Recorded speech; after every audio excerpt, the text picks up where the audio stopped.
Our next panelist will be Mr. Hari Ranjan Rao, who is Secretary, Government of Madhya Pradesh. In addition to being the IT Secretary for the state, he is also the Secretary in the Office of the Chief Minister, so I think he has a much broader influence in policies. So may I invite Mr. Hari Ranjan Rao to share his words.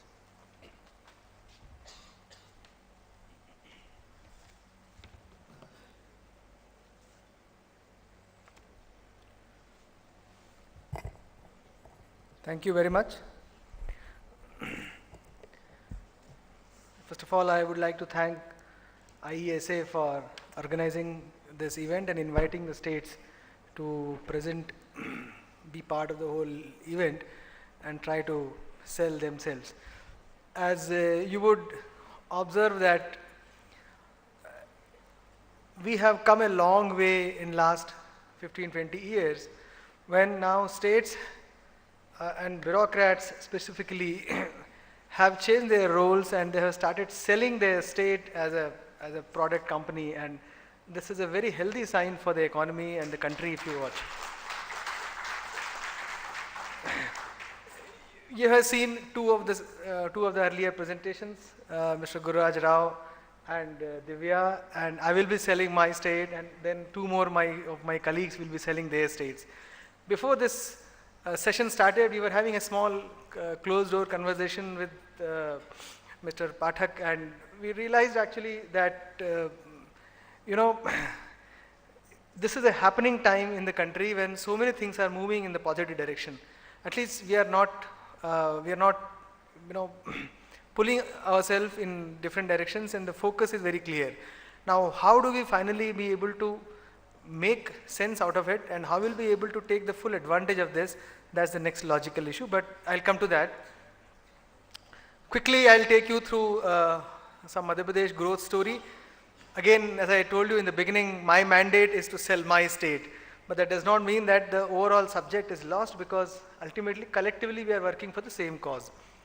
Well, Madhya Pradesh, as you know, was actually part of a Bimaru state, if you know the connotation, which was clubbed with Bihar and Rajasthan, Orissa, Uttar Pradesh. These are the states which were having very low indices in terms of human development as well as overall economic development.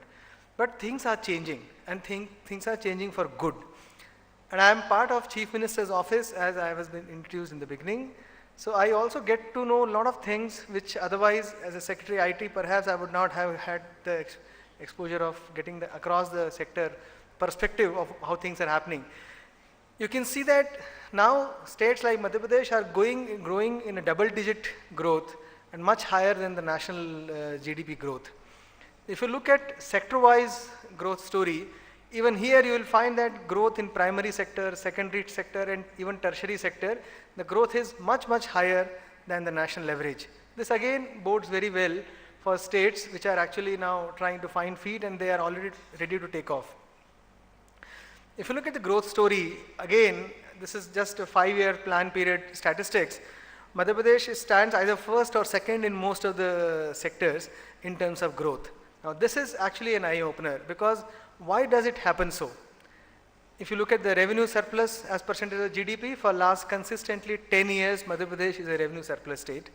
And similarly, if you look at the fiscal deficit, this is well within the Fiscal and Budget Responsibility Management Act. And we are one of the few states who are sticking to it within the time limit, within the band of prudent fiscal management. Why am I saying all this here? What is the importance? Well, the importance only is to explain and highlight that if you have a responsible government which understands its job, then investment also makes sense, because you can be assured that the policies will also take care of investors. The Chief Minister, who has recently in the month of December won the election 3rd time in a row, and that too with a majority higher than the prior two majorities. This time his vote share has increased and number of seats has increased. Slightly unconventional, because in the 3rd tenure, normally you get huge anti-incumbency. But despite that, if you are getting a very good political support, it means there must be some substance.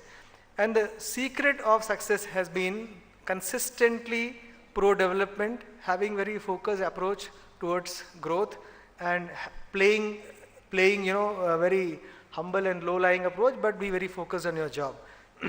When Chief Minister took over, he had set himself following 7 priorities, and as you can see, the first one was infrastructure development and also increase investments in the state. Well, couple of sectors where we have really phenomenally done well. 2006-07, we had only 7 lakh hectares of area irrigated, which has now reached 28-29 lakhs hectare. And last month when he won the elections again, he said, now my idea is to take it to 40 lakh hectare in another 3 years. So no magic. We had dams which were incomplete. We had canals which were not lined. Madhya Pradesh, fortunately by God's grace, has bountiful of water.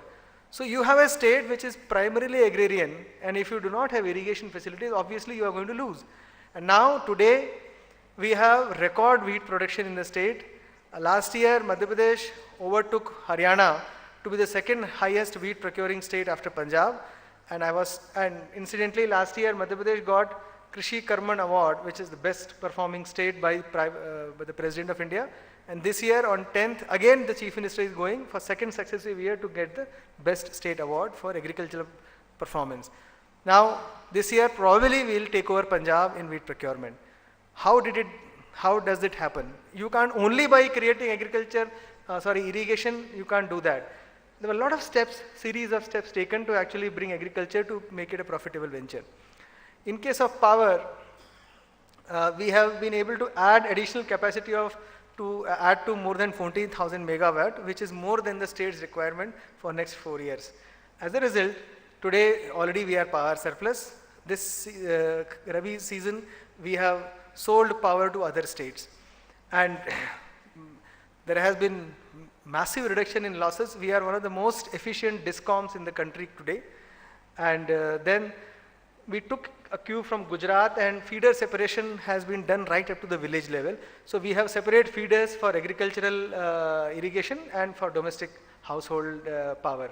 As a result, we have 24/7 power supply to every household in every village in the state. And of course, industries have been getting 24/7 power for the last couple of years.